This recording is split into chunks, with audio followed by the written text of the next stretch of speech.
Hey friend, welcome to Attending Moment. I'm Marielle and I'm so glad you're here.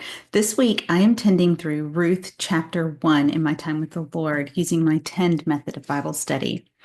And when I use the Tend method, I take time to pray. I examine the scripture by writing down the verses I'm tending through.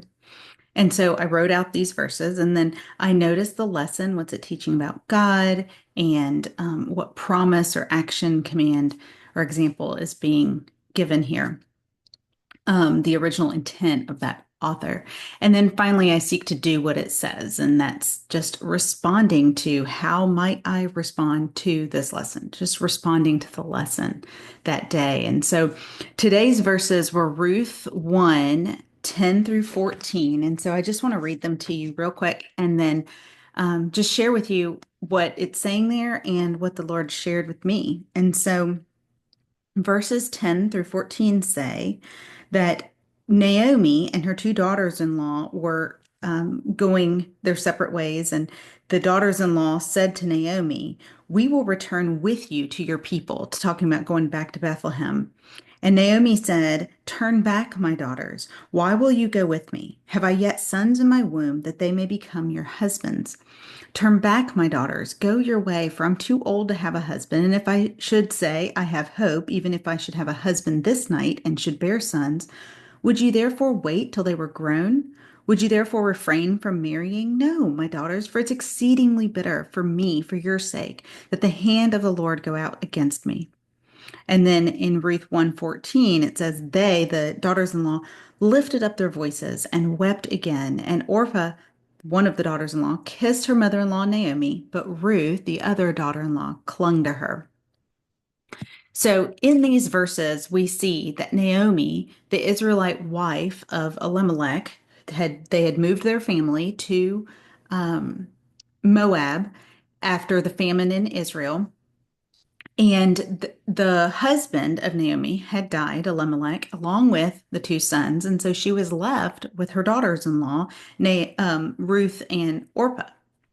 And so in these verses, Naomi is saying, "Well, I'm going back to Bethlehem," because she had heard that there was no longer a famine there. And the daughters-in-law were saying, "We're going to go with you." But she was urging them not to, saying there was really nothing she could offer them.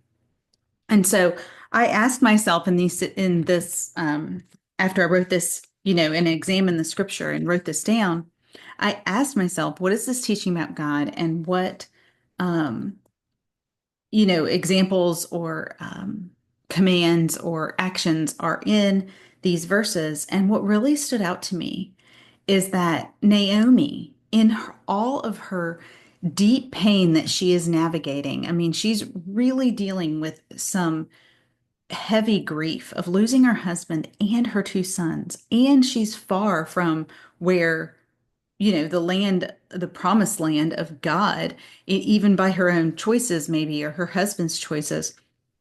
And the thing that really stood out to me was that sometimes pain or bitterness or grief can prevent us from a right focus on God and a right focus of God, right? I mean, I like started to think through um, what situations of grief and what situations of loss or things that have stirred anger in me, right? What situations could be causing me to have a wrong focus of who God is, his character, and a wrong focus of not on God. So I'm not thinking I'm not thinking of his perspective or from his perspective. And that can be so hard because it's hard for us to see from God's perspective when we're in pain and grief,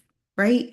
And it can be so hard to keep our focus on him and a right focus of him when things are so heavy on us. And so I just listed a couple of situations that I'm currently navigating that can prevent me from having a right focus on God or a right focus of God. And I'm failing to set the Lord before me, as Psalm 16 says, in certain situations that I really need to get back to what is the right perspective here. Because isn't it true these painful situations really skew our perception of who God is?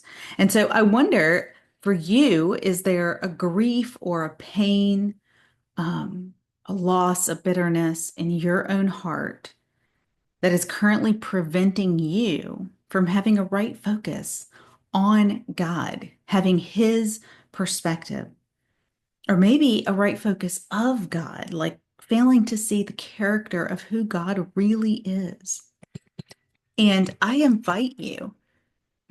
to, I invite you to offer to the Lord, ask Him to begin to change your heart and show you one small step that you can do to begin to press this truth into the soil of your heart.